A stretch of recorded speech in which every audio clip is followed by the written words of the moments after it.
ചാലക്കുടി വ്യാജ ലഹരി മരുന്ന് കേസിൽ മുഖ്യ ആസൂത്രക ലിവിയ ജോസിന്റെ അറസ്റ്റ് രേഖപ്പെടുത്തി. 4 മണിക്കൂർ നേരം ചോദ്യം ചെയ്തതിനു ശേഷമാണ് ഷീല സണ്ണിയുടെ മരുമകളുടെ സഹോദരിയായ ലിവിയയുടെ അറസ്റ്റ് രേഖപ്പെടുത്തിയത്. വൈകിട്ട് 4 മണിയോടെ മജിസ്ട്രേറ്റ് മുമ്പാകെ ലിവിയയെ ഹാജരാക്കും. കൂടുതൽ വിവരങ്ങളുമായി സാനു കെ സജീവ ചേർന്നുണ്ട്. സാനു, എന്താണ് ഇനിയുള്ള നിയമ നടപടികൾ?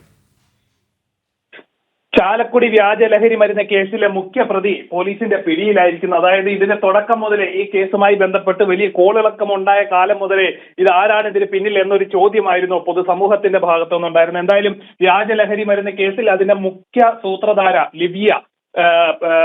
ലിവിയയുടെ അറസ്റ്റ് പോലീസ് രേഖപ്പെടുത്തിയിരിക്കുകയാണ്. കഴിഞ്ഞ ദിവസം അതായത് SIT പ്രത്യേക അന്വേഷണ സംഘം ഇന്നലെ മുംബൈയിൽ നിന്നാണ് ഈ ലിവിയയെ കസ്റ്റഡിയിലെടുത്ത് തുടർന്ന് 4 മണിക്കൂറോളം ചോദ്യം ചെയ്തതിന് ശേഷം ഈ ലിവിയ ജോസ് താൻ ചെയ്ത കുറ്റം പോലീസിനോട് പ്രത്യേക അന്വേഷണ സംഘത്തോട് സമ്മതിച്ചു എന്നാണ് അല്പനേരം മുമ്പ് SITയുടെ തലവനും DYSP കൂടിയായിട്ടുള്ള ആൾ ഇപ്പൊ വ്യക്തമാക്കിയിട്ടുള്ളത്. എന്തായാലും ഇനി 4 മണിയോടുകൂടി കോടതിയിൽ ഹാജരാക്കുമെന്നാണ് പോലീസ് അറിയിച്ചിരിക്കുന്നത്. അതേപോലെ തന്നെ ഈ അന്വേഷണ സംഘം പറയുന്ന മറ്റൊരു കാര്യം, ഇതിന് പിന്നിൽ മറ്റു ചില കണ്ണികൾ കൂടിയുണ്ട്, ഇതിന് പിന്നിൽ ബന്ധുക്കൾ തന്നെ ഇനിയുമുണ്ട് എന്നൊരു സൂചനയാണ് ഇതുമായി ബന്ധപ്പെട്ട് നൽകുന്നത്. എന്തായാലും പോലീസ് തുടക്കം മുതലേ ആദ്യഘട്ടത്തിൽ ഈ ഷീല സണ്ണിയെ ഈ വ്യാജ ലഹരി മരുന്ന് കേസിൽ അറസ്റ്റ് ചെയ്യുകയും 72 ദിവസത്തോളം ഈ ജയിലിൽ കിടക്കേണ്ട ഒരു സാഹചര്യം ഉണ്ടായിരുന്നു. തുടർന്നാണ് ഇവർ കുറ്റവിമുക്തയാകുകയും കോടതിയുടെ ഇടപെടൽ മൂലം കുറ്റവിമുക്തമാവുന്ന ഒരു സാഹചര്യമുണ്ട്. എന്തായാലും ഇതിലെ ഒരു മുഖ്യ കണ്ണി പിടിയിലായിരിക്കുകയാണ്. ഇതിലെ മറ്റൊരു സൂത്രധാരനായിട്ടുള്ള നാരായണദാസും അറസ്റ്റിലാണ്. എന്തായാലും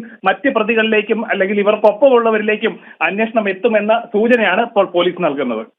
ശരി, സാനു കെ സജീവാണ് വിവരങ്ങൾ നൽകി.